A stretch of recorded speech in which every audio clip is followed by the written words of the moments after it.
माध्यमांशी संवाद साधतायत तर त्या सगळ्या घडामोडी अपडेट्स जाणून घेणार आहोत या बुलेटिनमध्ये सविस्तर।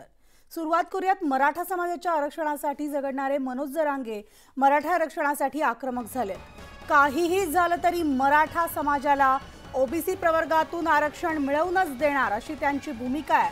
दरम्यान त्यांनी राज्यात काही ठिकाणी मुस्लिम समाजाच्याही कुणबी म्हणून नोंदी सापडलेल्या आहेत, त्यामुळे आता मुस्लिमांना सुद्धा ओबीसी प्रवर्गातून आरक्षण द्यावा अशी मागणी केली आहे। तर कुणी आंदोलन केलं म्हणून नोंदी थांबवणार का असा सवाल त्यांनी सरकारला उपस्थित केला आहे।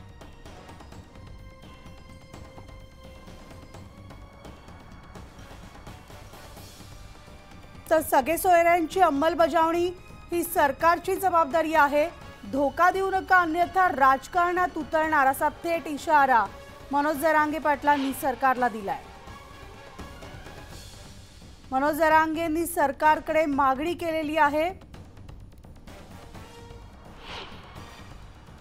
की गावागावासह तालुक्यासह या नोंदी हैदराबाद संस्थांच्या आणि सरकारी नोंदी या देशात आणि या राज्यात कोणाच्याही सरकारी नोंदी नाहीयेत, तरी त्यांना आरक्षण आहे। मराठ्यांना आरक्षण सरकारी नोंदी आहेत ते देणं या 13 तारखेच्या आत बंधनकारक ही शब्द मी सरकारसाठी वापरतो। तुम्हाला बंधनकारक, तुम्ही जे खोटं आहे, जे बोगस आहे ते दिलं आणि जे सत्य आहे ते दिलं नाही। त्यामुळे तुम्हाला माझे हात जोडून विनंती आहे, या प्रेसच्या माध्यमातून आपण खूपच स्पष्टपणानं सरकार म्हणून बोलणं आता गरजेचं।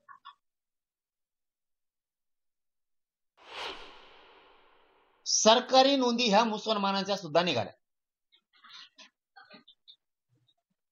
जर त्यांच्या मुसलमानाच्या कुणबी म्हणून नोंदी निघाल्यात, लिंगायत समाजाच्या निघाल्यात, मारवाडी समाजाच्या निघाल्या, ब्राह्मण समाजाच्या निघाल्या, आणखीन लोहार समाजाच्या निघाल्या, जर यांच्या नोंदी सरकारी निघाल्यात, हे शेतकरी आहेत, कुणबी आहेत म्हणून,